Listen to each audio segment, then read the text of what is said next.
కదా, భరోసా పత్రాలు ఇచ్చారు కదా, బాండ్లు ఇచ్చారు కదా. ఏ బాండ్లు అవి ఎవడు దానికి బాధ్యత? దాని గురించి ఎందుకు మాట్లాడట్లా?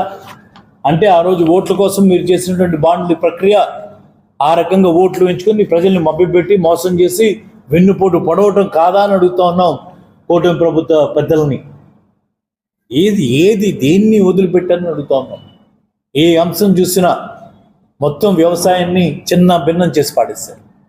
ఒక చక్కటి ఆర్బీకే వ్యవస్థ తీసుకొచ్చి ఈ క్రాప్ పెట్టి భూమి మీద పట్టినటువంటి దాటిన ప్రభుత్వమే దాదాపు 700 కోట్ల చిల్లర బీమా కట్టి ఏ రైతుకి ఇబ్బంది లేకుండా ఈ క్రాప్ బుకింగ్ చేసి ప్రతి వాళ్ళకి మరి సాయం చేసినటువంటి ఆ రోజు ఇక్కడ నువ్వు 20,000 రూపాయలు ఇస్తానప్పుడు పరిస్థితి నుంచి ఎక్కడ నువ్వు 20,000 రూపాయలు ఇచ్చావు? ఎప్పుడు ఇస్తావు?